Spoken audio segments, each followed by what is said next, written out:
Hello and welcome to the Adventures in Advising podcast. This is Matt Markin, and let's welcome our guest for today, and that is Dr. Brendan Caputo. Dr. Caputo is a seasoned higher education professional with nearly 2 decades of experience in academic advising and student affairs, currently serving as the Director of Student Affairs at Long Island University. Brendan is dedicated to fostering student success, professional development, and mentorship within the advising community. Brendan holds an EDD in educational leadership, where his dissertation focused on understanding academic procrastination in at-risk college sophomores. He also earned 2 master's degrees, one in educational leadership and policy studies, and another in college student development counseling.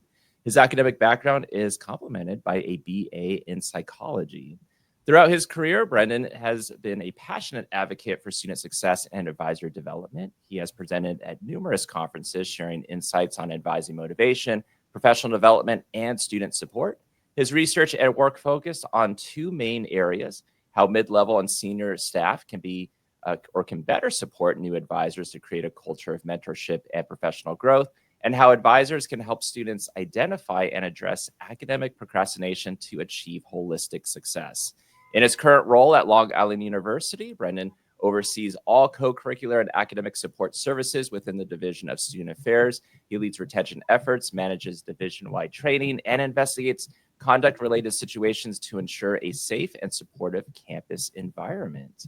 Brendan, welcome to the podcast. Thanks for having me, Matt. Very excited for today. Yeah, and like we do with all interviews, I'd like to start off asking you, we've read your bio, but can you go a little bit more from your bio? What's been your journey in higher ed? Wow, good question. It's been quite a journey, I must say. Let's see, I went to Stonehill College as an undergrad, like you mentioned, got my BA in psychology and really got involved there. Started with student government, became an RA, was a 3-time orientation leader, and then someone encouraged me within student affairs to join student government. I ran for vice president and I won. And for me, that really was the beginnings of what I knew that support meant in higher education. As for academic advising, I was mostly advised by the religion department faculty. So it was quite unique to it being at a Catholic institution. And I really leaned on faculty more so than a centralized academic advising support system.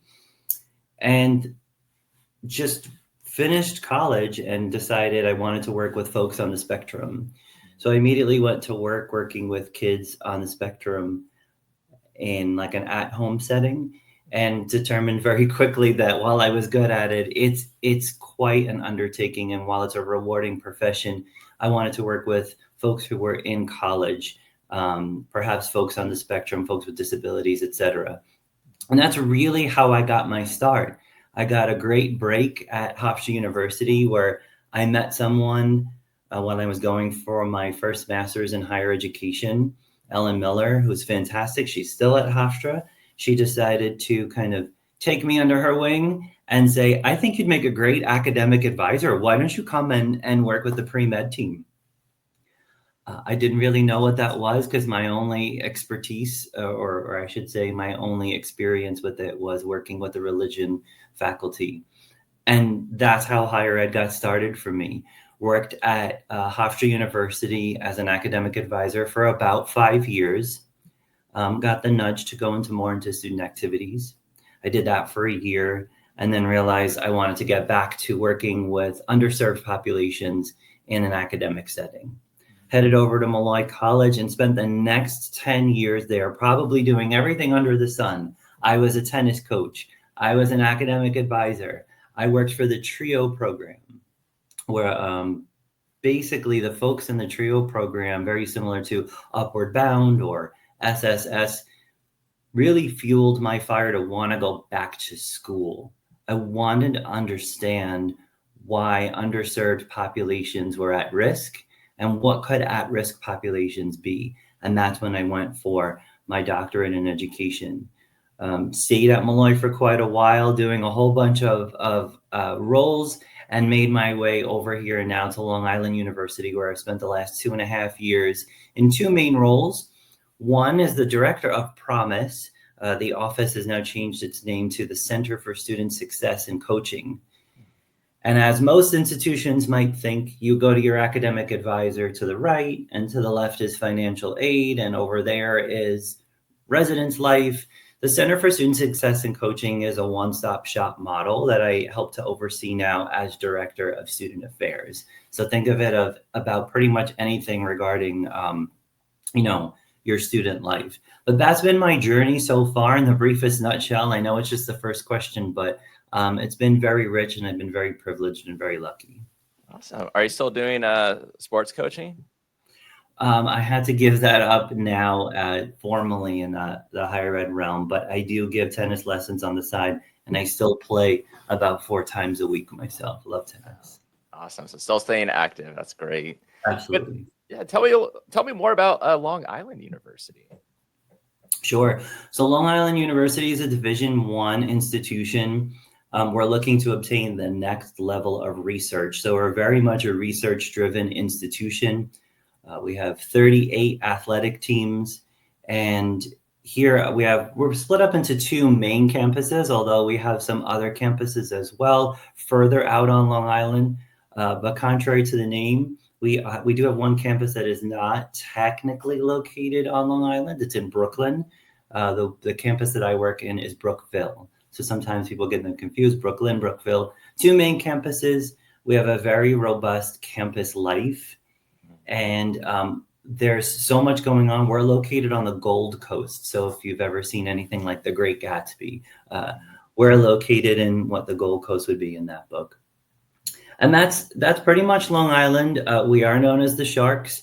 And here at LIU, what I can say is students come from all different areas. I thought maybe Long Island University, when I didn't know too much about it and I started to do my research, even though I grew up on Long Island, might have been all Long Islanders. And it's quite the opposite. I would say it's about 50-50. We have people from so many different countries. We have athletes that come here from Norway and Sweden and Jamaica. It's incredible. So we have a pretty rich diversity here, and there's just so much to do. So love it here. Yeah. So you've been there now, you said 2.5 years. And then during that time, being director of Promise has been 2.5 years as well, or did you transition into that? So it's starting the beginning of the school year in September, as we changed the name from Promise to Center for Student Success and Coaching, is kind of when I started my transition over to be the Director of Student Affairs.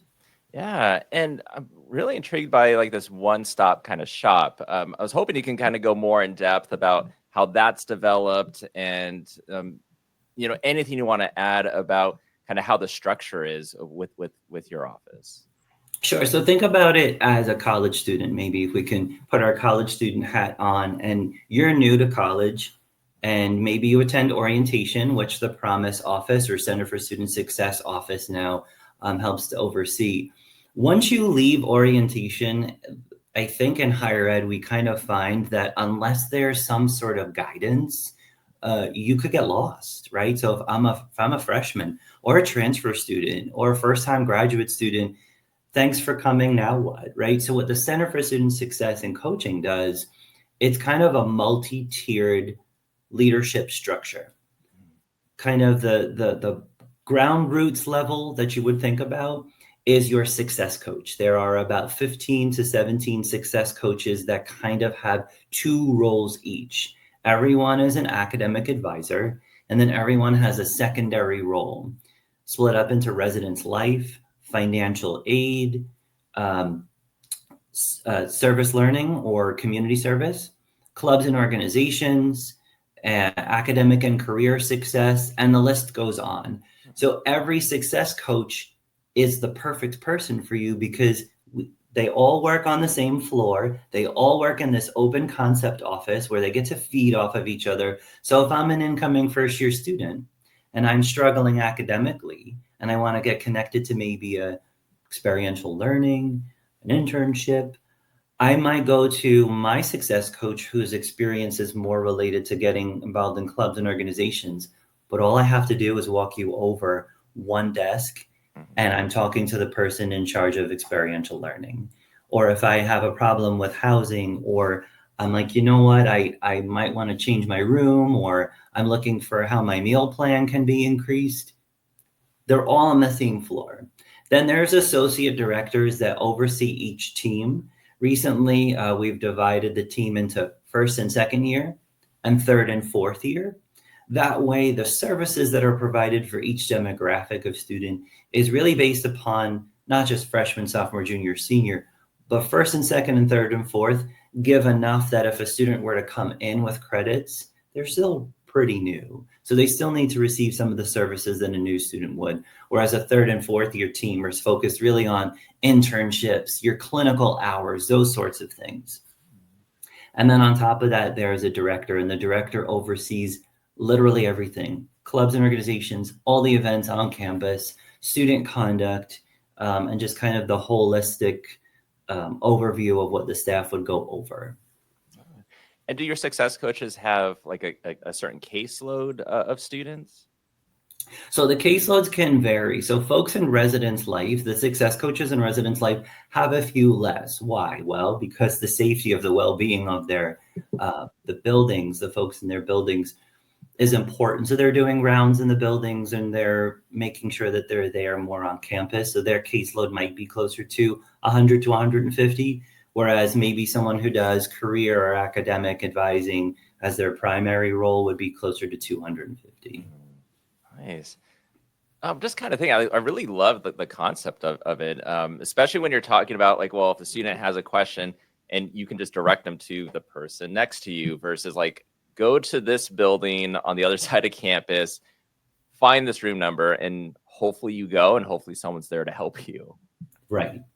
And that's the beauty of the model is if you are a student that is willing to seek out opportunity and seek out help, everything's on the same floor. And if you're a student that is not willing to seek out help and opportunity, you can't escape. You're right there. We're going to walk you over and make sure that at least you make the connection with the right person. So the model in and of itself really lends itself to helping those who don't want help or might not know that they need it, or giving extra guidance to those who really want extra leadership opportunities and getting involved, you know?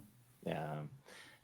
And I guess because you also do a lot with like professional development, I would imagine that like if you have however many success coaches and then they also kind of have like a mini expertise in something, if a few years go by and they're like, I'm interested in now this other aspect, I still want to do advising, potentially there's an opportunity for them to professionally develop and maybe go into like another coordinating type role. Yeah, I can think of one staff member off the top of my head. They started within Greek life, right? Because we also have a very robust, we have 8 organizations here that are Greek lettered organizations. That person started as the person overseeing Greek life, truly had an interest in doing more in the residence life area. And then because everyone's a success coach, he really became very skilled at what each program needed. So yes, he was helping students get involved. By the time he was done with 2.5, 3 years, he became the person in charge of academic and career success. Meets with the faculty now to make sure that 4-year plans are accurate and graduation plans are accurate. And now is the person in charge of all kind of career stuff. So there is opportunity to move over if your area of expertise shifts, or if you wanted to change to maybe broaden what you're good at. Yeah. I mean, again, you mentioned like it's a one-stop shop. How's that for you though, as kind of as a director? I would imagine day to day is always different, but I could also imagine it's a lot of work as well. Absolutely. So yes, I have learned a lot. There is a lot. When you are the director of the Center for Student Success and Coaching, think about it, right? One minute you're walking in and maybe something happened. Maybe a student fell on campus and I need to be alerted and I need to make sure that we have emergency services for that student. The very next hour, once I know that that student is well, I could be working with a family, an incoming family on a 4-year plan, and then turn and work with the person in charge of all of our events on campus to plan our next carnival. and then have a staff meeting going over professional development and going over the financial aid rules. You really have to take off a lot of those hats and put on new ones, but you learn very quickly that it's not necessarily about being able to do 7 things at once. It's being able to do one thing really well at a time and then slowly shift. No, absolutely. Um, and one of the things that, was mentioned in your bio, you had a dissertation where you explored academic procrastination in at-risk college sophomores. I was wondering if you can maybe talk a little bit more about that dissertation and kind of where the interest came from for that particular topic.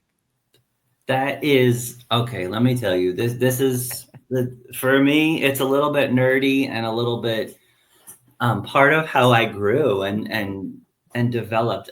I don't think anybody goes to college thinking I want to write a big paper on why people procrastinate. That wasn't my intent. But I had Dr. Marianne Fallon was my first professor in psychology. She handed out an article from Tyson Baumeister in 1997. Why do we procrastinate? Why do college students procrastinate? And are there any benefits? I'm like, oh, that's going to be me. I'm going to show the world that there are benefits to procrastinating. That's how I got started. Reading that article, she asked me to do a presentation in front of the class on it, kind of debrief the class. And I wanted to know more. And so in my next psychology class, my professor asked me about 2 or 3 weeks before our sophomore thesis was due, what was my topic? And I'm like, well, I have more time. I've got 3 weeks. I don't really have it right now. And she's like, well, you can't really procrastinate on this. I'm like, oh my God, that's it. It's from my last class. I should do it. So that began my journey into researching and looking into procrastination. Little did I know, by the time I reached my senior year, there really are no benefits to procrastinating for the most part, as I found in my research. And then when I went on for both of my master's degrees, there are elements to academic procrastination, within both of my master's degrees. When I went for my doctorate was when I was able to do my research in the way that I wanted to do it. So why did I study sophomores? I think if we go back to one of the questions that you asked me earlier, we know that freshmen typically are seen as a vulnerable population at any college. But I wanted to know what happens when you complete that first year, your university or your college has really gone to the nth degree to really guide you. What happens when you come back for your second year? Do you fall off? Do you not? What habits do you find healthy or not? And I wanted to look at those that were already academically at risk for maybe not succeeding or not persisting. And so my research was on students who maybe came in having to take a remedial course or 2 from the start and look at their own metacognition, meaning they're thinking about thinking. When they came in for their sophomore year, did you even know that you might be a procrastinator? So I did a qualitative study looking at their own perceptions of their procrastination. I asked questions, I did interviews, I saw them around campus, I would stop them, ask them some questions there.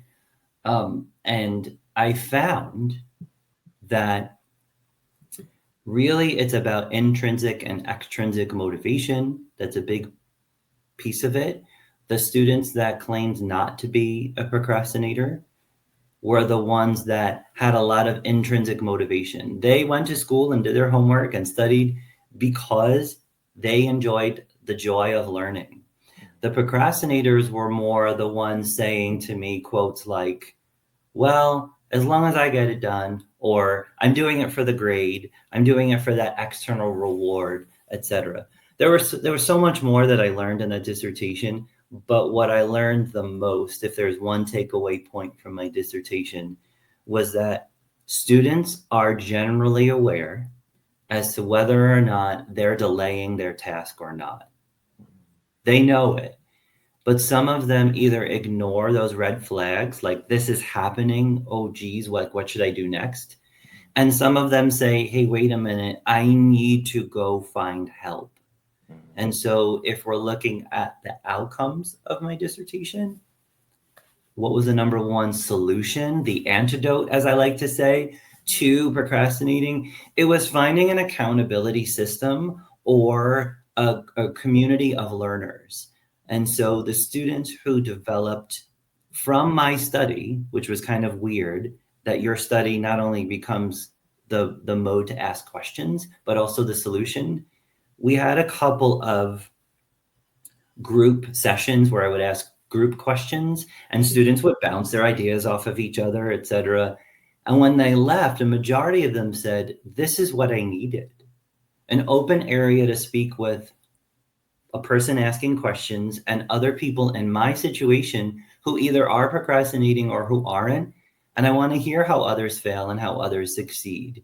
And so what I learned from that as part of the surprise part of my findings was that students really wanted a level of support and community. And that's how they got through the procrastination. And the ones that didn't procrastinate really enjoyed that sort of mentorship role of like, look, I'm doing a good job. Let me help you. It was kind of this very altruistic, how can I help folks at my own university? So really, really cool finding, can go into greater detail, but just it's something that I continue to study and research today. Yeah. Did you have any of the students that were like, this is how I've always been and I work better under pressure? Yes, probably about a handful, let's say 5 students in my studies, like, please don't try to change me. I don't want to be changed. If I wait until 10 o'clock the night before the paper is due, I do better. That was something I heard a lot, which the research does not support. The research shows that those that wait till later, even if the outcome is they got an A from the teacher, which is really what they were looking for, it didn't necessarily help them. Why? Well, folks who wait till last minute typically go to the doctor more often, right? So the research is clear that they are folks that report being sick. They, like I said, have more doctor's visits. And even if their grade at a certain point of the semester is an A, they typically have lower quality of work. So if you take objective measures and you look at the quality of their writing or the consistency of their grades, they can't produce the same consistency and quality of work that a non-procrastinator would. And with your study, because it was for sophomore, so are these sophomores based off like their units that they're at sophomore level or that they're a second year student? So in the case of my study, it was students who had 30 to 59 and a half credits who came in having to take at least one remedial or college preparatory class. So that's how I define being a sophomore and being academically at risk. And did they know that they had the label of at risk? No, they all knew. I mean, when they came into Malloy or when they came into their institution, they pretty much knew that they were going to have to take a college catch-up class, so to speak. I never assigned the label of at risk. It was just one that I defined at the time.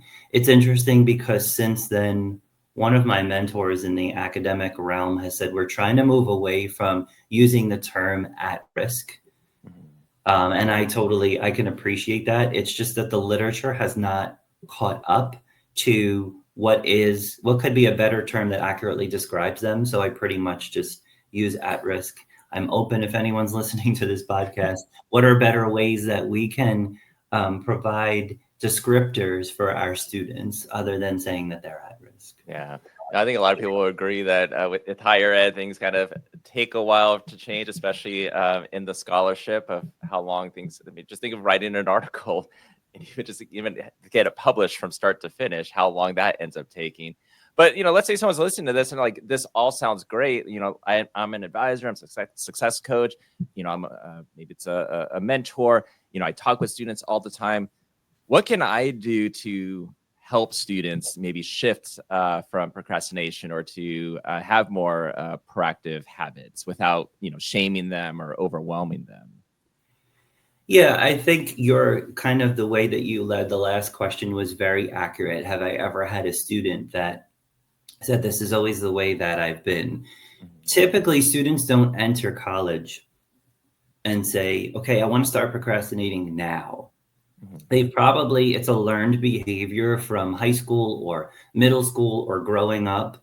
And chances are the research shows that 20% of those that procrastinate are chronic procrastinators or habitual procrastinators, which means they do it across the board, not just in academics, but in their chores, putting away their clothes, making sure that they have their day set, having their clothes laid out, all that stuff.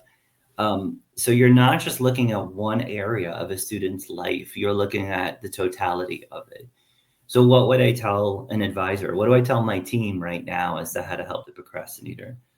The first thing is to start not by labeling. It's to start by asking open-ended questions. mhm, How do you study? What are the types of habits that you have around your academics? Who are the people that you lean on when you're struggling? What resources have you already used on campus? And what resources do you want to know more about, perhaps in our next advising session or in a workshop, etc.?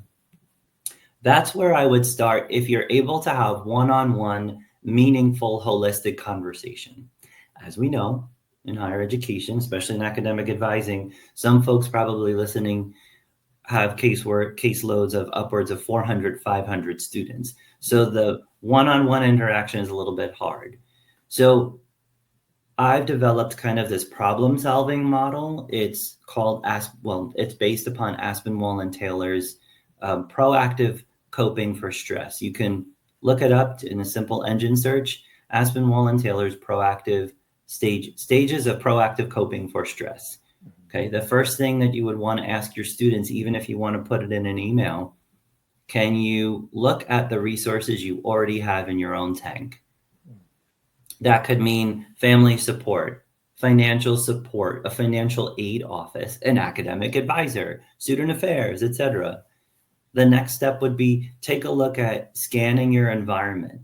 This is the awareness part that I think we skip over as higher ed professionals because we like to ask questions and then go and do the solution. You have to allow a student, whether it's in an email or a survey, are you aware of potential stressors in your life?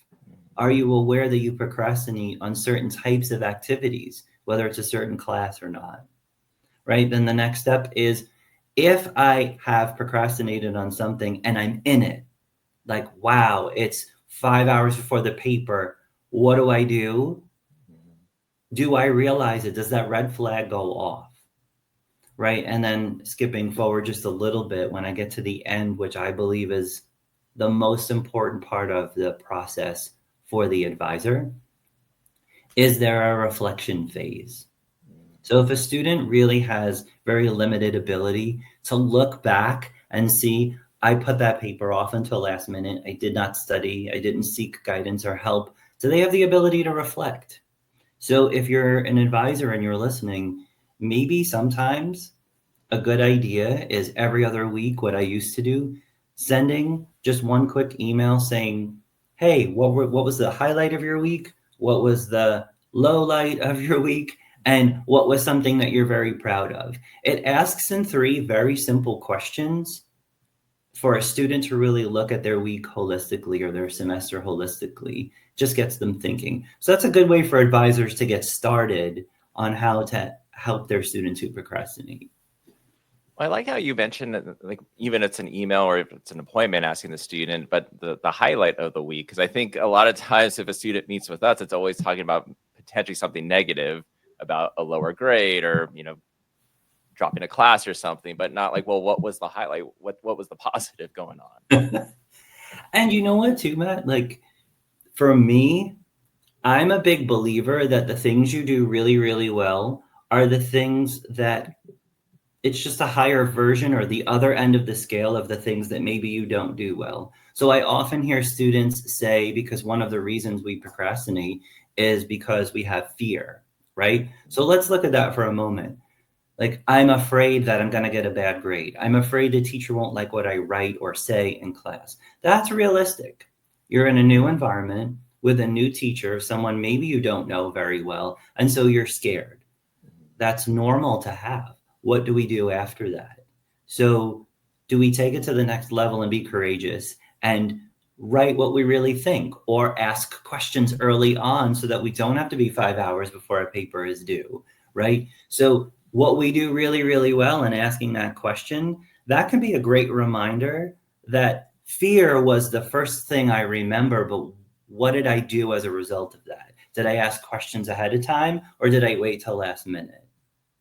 Yeah. I'm kind of thinking like, in an appointment, we only have so much time with that student, but also it's like, what trust have we built with that student to feel that they can be open and tell us what's really going on? Because we can ask open-ended questions all day, but I think sometimes a student might think, I'm going to maybe give the answer that I think my advisor wants to hear. And then we end up not really helping the student. I mean, especially like if it's, hey, I see that you're not doing well in this current class. Tell me what's going on. And they might say like, I'm studying. A question I like to ask students in those type of situations is like, well, tell me what your process was like with your studying leading up to this exam. Like, how many days in advance did you prepare for it? And I think it's asking a lot of those like very specific type questions too, in addition to like some of these open-ended ones, to really kind of get the broader picture of, okay, what really is going on versus what the student might be saying. That's a good strategy. And for me, I would add one last thing, is that maybe the follow-up is equally as important as the conversation. So if you're a great listener, which I know that you are, if you're a great listener and you're listening to a student, maybe you're jotting down some notes, the questions that you ask in that session will very likely pay dividends when you are following up with them a few days later, because perhaps face-to-face, they lacked the either awareness or the courage at the moment to give you that answer, but later on can really synthesize a very cogent response or a follow-up appointment with you to go, you know what, I am really struggling with that and I put it off, or I've recognized a better pattern. Can we talk about that? Yeah. And I get that, like, we have, a lot of us have large caseloads and, but we can always still do that follow up. And, yes, we might have that 15 to 30 minutes in that appointment, but we don't have to squeeze every single type of topic. If it's one where it's like, I think this, let's say procrastination or the time management or whatever it might be, let's focus on it because we have this moment right now. And if we can improve on this or help guide, we can always follow up on the other stuff later. Exactly. I want to get your opinion on this, because we're talking about procrastination with students, but I would also imagine as higher ed professionals, some of us might also procrastinate. What's your thoughts on that and advice? Totally real. I do it myself. I never really was a procrastinator. I don't know what has happened, but I think it's just that we've all gotten so busy. So what I can say for folks in higher ed, if you're an advisor, you probably are mislabeling. I feel like there's like a theme lately, but you might be mislabeling procrastination. Putting something off because you have too much to do, or you need to meet a certain deadline, or you're reprioritizing, is not procrastination. It's just figuring out, in a world where advisors are being asked to do more, our caseloads have more, there's more holistic things that need to be discussed with each student. And then when we get home, the world is busier than ever. So our ability to decompress after a really long day becomes very difficult. So I do understand that some of what happens to, let's say you're a director and you're listening to this, or a mid-level professional, it might be perceived that your staff is procrastinating. I would re-examine that with your staff in a real conversation, whether it's one-on-one or with a group, to say, like, maybe they're not. Maybe they just have a lot and they need help reprioritizing. Procrastination, by its very true definition, is consciously knowing that putting off a task will have more harmful effects than it will good. And sometimes I think as advisors, we know that we have to put something off because there is a specific expectation, right? So it is real, but for those that are procrastinating, a really cool tool is just simply asking, how invested are you in the work that you're doing right now? And if you're truly invested in being an academic advisor and helping out a student grow holistically, then I think you're able to kind of see that there are things that you need to reprioritize. It's the folks that don't have that sense of awareness that I think that question might start to trigger a little bit of a thought for them. Yeah. What about advisors that, they've been in the game, they love what they do, they like meeting with their students and helping their students succeed, but maybe it's to a point where they have some of that compassion fatigue or that burnout. Like, how do you as a leader, I guess, maybe see that going on and help your staff?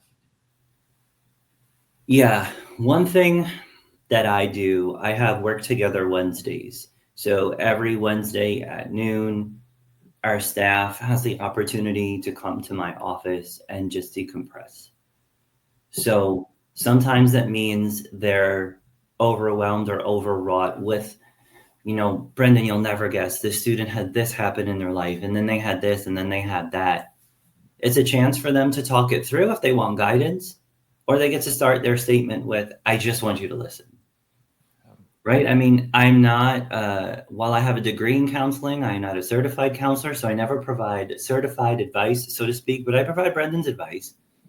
And typically it's come to my office, and there's also a Zoom link for those that can't attend in person. You need to just take a quick moment for yourself. I had someone call me the other day from another institution, not someone currently here at LIU, excuse me. And she said to me, she goes, Brendan, I'm so overwhelmed. I feel like the weight of the world is on my shoulders. And I really feel for my students. What do? I'm like, well, did you get a drink of water today? No, but you don't understand. I'm really busy. I'm like, no, I get it. I think you need to take just a moment. And if that means you need to excuse yourself to use the restroom and take 3 minutes instead of 2, then maybe that's what you need. But I think higher ed can do a better job in providing intentional spaces and intentional time periods where not just academic advisors, but all professionals can take a moment to decompress. Because I think we are living in a world that's ever changing and rapidly changing. And it's just natural as a human being to say, oh, Matt, what is going on with you? And then I take that home with me, and that's exhausting. Yeah. Now I can, and there are going to be those times where it's going to be go, go, go. But yeah, like you're saying, you can take a pause. Like, things will get done. I mean, especially in peak registration time when we're going to be booked for weeks in advance. You got to have those moments where you can take that pause or take that at least mini break, because you still, you're going to run out of gas at some point. Yeah. So, so you call it what was it on Wednesdays? What's the actual term? Work together Wednesdays. Work together Wednesdays. I love that.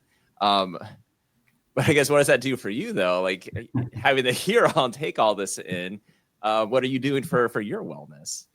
Well, I have my own mentorship group outside of higher education. So it's a group of young male professionals who understand what it's like to be in a helping profession. So it's not just all academic advisors. Some folks are even outside of higher ed. And we talk about the struggles of what it means to be a male in a helping profession, because that has its own stigma. Some folks talk about what it's like to go home to a family and kids after a really long day. And some folks talk about what it's like to go home to a place where they don't have a partner and they really don't have many built-in outlets. This sort of network, professional network, allows us to sometimes deal with very difficult situations and sometimes just say, like, I'm overwhelmed. Are you? Are we in the same boat? So I think that's been really helpful. And then I also think having a physical outlet, like for me, tennis is very important. I'm working on a 10,000 steps a month challenge, or 10,000 steps a day for a month challenge, which is really helpful. And I also meditate every single morning for at least 20 minutes. It's helps me set my intentions for the day. So little things like that. Nice. How are the steps going so far? So far, so good. Because I like to walk and play tennis both all in the same day and really take it to the limit. I just hurt my foot. So the steps are not going so great. But what's great about those automated tennis machines, they spit out the balls in one spot. You don't have to move. So I'm not stopping. I'm still going with what helps me. Yeah, so at least you can still remain active. So Yes, awesome. very much. Yeah. But I want to talk about the mentorship piece. You've done extensive work on advisor motivation and mentorship. I guess what's your advice for leaders? Maybe directors, assistant directors of staff. How they can maybe help build a stronger mentorship culture among their own staff. Sure, I've been saying this for about 10 years, and I haven't been a director for 10 years, but it just has come naturally. We are human beings, not human doings. So we're allowed to exist. And if you're a mid-level professional or an executive level professional and you're listening right now, my advice to you would be that it's okay to not know everything. Right? In a world where we have AI at our fingertips, you've done great work on your podcast with interviewing folks on about artificial intelligence, and it's very helpful. But what I have found as somebody that oversees a lot of people is those in the middle feel the need to gather more information because they feel as though if their staff and the team that reports to them and their students has more information, they're going to be more equipped. What I would argue is that it's not that people need more information. They need to synthesize the information better. They need to be able to sift through the patterns of data. So I would encourage anyone mid-level, if we're just talking about the intellectual component of like, how do I intellectually and organizationally better manage my team as a mid-level or executive level professional? Help yourself and help your staff sift through data and provide meaningful patterns of where are we with retention? Where are we with the humanistic component of our student? How are our levels going? What's the vibe happening here? I don't think we need more data. I think we need to do a better job of managing the data that we have. No, 100% agree with that. Can you share an example of maybe like a professional development initiative or training that you've done or been a part of that you feel has been really kind of had that meaningful, been very impacted, or has it had a meaningful impact on your advising team? Sure. So when I was director of the Center for Student Success and Coaching, every single week for 15 minutes, so this doesn't require a lot of time, for about a year and a half, so a year and a half of my 2-year tenure as director, we did professional development in our staff meetings. So on a rotating sign up as you want basis, every single member of the staff, from person who entered 2 days ago to person who's been here 20 years, would train the staff on something that was either interesting to them, new, exciting, or needed, or they can invite an outside guest speaker virtually or in person. And that was a game changer because typically, I mean, I'm not old, but my staff is much younger. Sometimes they joke and they're like, hey, you've been in this field so long, share your pearls of wisdom. I'm like, I'm not that old. But what I try to do is flip the script. Like, you're young, so you've got energy, you've got motivation, you've got a fresh eye. Teach me. So we've had everything from like, all of the self-care things to, the newest financial aid guidelines to like what it means to work across, academic departments, even what it's like to work with other schools. And what I have found, sure, the information's great, but getting up and practicing a presentation in front of your fellow staff, having conversations, sometimes difficult conversations about hot topic issues that are going on in our world, about religion or what's going on in terms of new laws that are changing or what's happening, we're able to be honest in a safe setting. And the person who's in charge of that 15 minutes of that meeting becomes a facilitator, a de facto facilitator. where they try to manage what it means to have a room of people with very differing opinions. To me, that has been something that has continued, even though I'm not the director of that office anymore. And I don't know, it's been very impactful for the team, and it's been impactful for me. Oh, that's like they get the kind of professional development maybe indirectly that they don't know of, by doing that. But everyone gets a chance to participate, and because we all know something, so they can actually feel they're part of doing something for the larger good for everyone that's there. Exactly. And people don't like the word icebreaker anymore, I have found. So replacing a 5-minute icebreaker with a 15-minute topic that you're really passionate about, it's a win-win. Oh, I would agree. I don't like the term icebreaker. I'm like, can we skip that and move on to something else? But like something like this, I could definitely get behind. Now when we're talking like, a couple months ago, talking about potentially doing a podcast interview, you had mentioned that you also live on campus. Is that correct? That's correct. I live on campus. Yeah. So tell me about kind of that experience, how that all came about, and I guess how that's all going. Well, for selfish reasons, I mean, it's great because my commute is like 4 minutes. So Right. how awesome. I don't have to waste gas on driving car. I don't have to take public transportation. I can walk to work every single day. It's fantastic.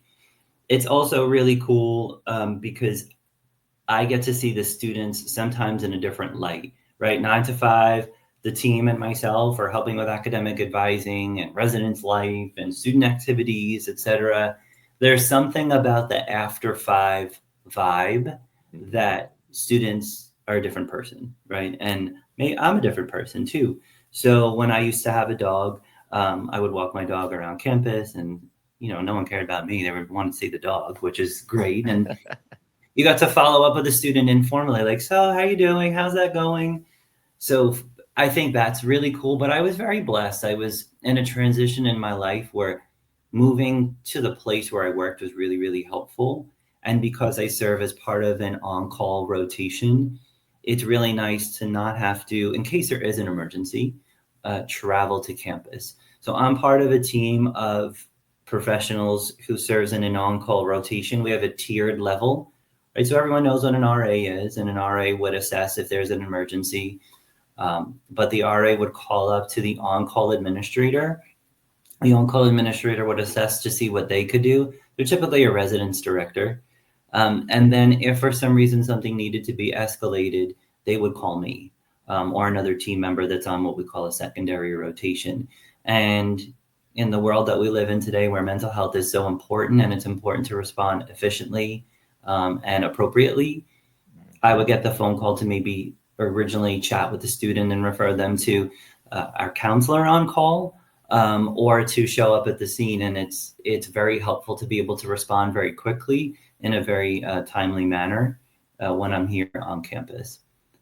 And then last but not least, it's a beautiful place. Just Long Island University is a beautiful place. It's very green. It's very lush. It's very much what you think about a traditional college campus. I have all of that at my fingertips. It's basically like this beautiful suite, and everything that you could think of, is right here. So it's really nice. Other people on call also have their own place. And so if you're looking to work at an institution that potentially you could be an academic advisor and have that secondary role, while also being on call, you gain crisis management and emergency management experience, and you want a place to live, like it's a pretty good deal. Yeah. I mean, I think people listening, me included, is like, yeah, don't have to get in a car and drive and be stuck in traffic. Oh, I could just get up and walk to my job. That's awesome. Being on call, like, were you provided any like extra training for this kind of extra role that you're doing? Absolutely. Yeah. I mean, that was probably one of the first things that upper administration, so our vice presidents and our emergency management team, public safety, Center for Healthy Living, which is like our counseling center, any outside sources, like we have local places for domestic violence or suicide prevention, et cetera.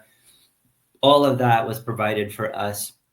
And then as director and now director of student affairs, I'm kind of in charge of overseeing that doesn't become a one-time only training, right? So it ties into my wheelhouse of like, we need to update this consistently. Does the manual need to be changed? Do we need different on-call phones? Should our chain of command be different? So there's lots and lots of training. So if you were thinking like, hey, I want to work at LIU and I might want to be on call, but I'm really, really scared that I'm not going to be able to handle this situation. A, you're going to get training, and B, for the first like 6 months, you really don't do it alone. If you're secondary, you have like a backup secondary who you would call to say, I'm not quite sure how to handle this. How can I move forward? Yeah. Well, I would imagine for your day to day, it's never a dull moment. There's always something going on, but it also allows in your role to really kind of consistently self-reflect and just look at, well, what's our processes right now? Why do we have this? How do we need to update? Do we need to try to change it? So you're definitely a change maker every day. I hope so. But I've really enjoyed this interview. I mean, we've covered a lot of different topics, and I feel like we could go on for another couple hours, but we have reached our time. But Brendan, thank you so much for being on the podcast today. Thank you so much, Matt, and I appreciate the work that you do. I'm sure everyone listening does, and congratulations on your award. You have well deserved it. I appreciate that. Thank you.